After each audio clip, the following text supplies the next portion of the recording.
Today is Yom Hashoa, the Holocaust Remembrance Day, which is observed as a day of commemoration for the approximately 6 million Jews who perished in the Holocaust as a result of the gruesome actions carried out by Nazi Germany and its collaborators, and for the Jewish resistance in that period. It's been 75 years since, and my whole life I was always told, never again and never forget. And that slogan has so many meanings and interpretations, and I want to present two quick ideas. The first is that as Jews, we have to stand up for ourselves and we have to protect ourselves. No one should ever forget the evil of Hitler and Germany, and we must do everything in our power to never let it happen again. Likewise, we have to remember that we are only but guests in the countries that we live in, and that our time will expire. And just as in every other country it did, we have to remember not to get too comfortable. But I think my second point is much stronger because, in essence, it is the source of the first idea. Ironically, as I'll explain, today is Rabbi Avigdor Miller's 19th Yartzeit. Exactly 19 years ago, Rabbi Avigdor Miller passed away. And I want to share with you something that I watched a short clip from last night, and he addresses a very important issue which is very pertaining to these days. He asks, why is there such a thing as illness? And he answers that illness is for the purpose that people should cry out to God. When troubles come, they are reminded of crying out to God. One of the purposes of illness, he says, is to induce people to cry out to Hashem.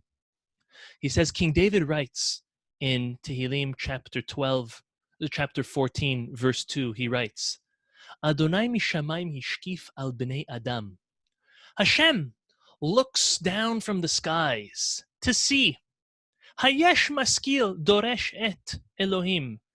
Is there a wise man down below who is thinking about me? Not everybody's thinking about Hashem, even good people. And therefore, he sometimes sends hardship to call our attention back to him. This is a tremendous benefit. The fact that Hashem sends illness to wake us up and cry out to him. He does this for our own good, to forge and to keep the close relationship we have with him. Rabbi Miller recounts that when he was in Europe during the war, he didn't see many people that lived close and committed lives to God. He says that to him, it is evident that God sent the Holocaust as a wake-up call to the entire Jewish people to remember to speak to him, to cry out to him in our pain. But in truth, we don't need to wait for pain and suffering to speak to God. We can call out to him at any time, even and most certainly during the good times. If we keep a constant contact with God, he won't need to send us wake-up calls to get our attention. Rabbi Miller got a lot of flack during his lifetime for his statement. But that's because most people don't like to hear, or they don't want to hear, the truth. And Hashem had it destined for him, Rabbi Miller, to pass away on the very same day that we remember all 6 million Jews who perished, so that we never forget his message. Today, we find ourselves in a very difficult situation. Many deaths due to this virus, many people sick and recovering, many people have to be alone. Life has changed for everybody. But what are we doing about it? What can we do about it?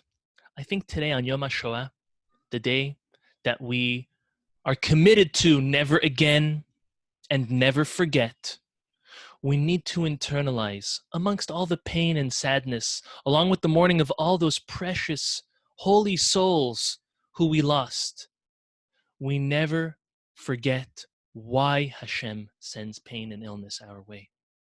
It's the only there for us to cry out to Hashem, for us to talk to him.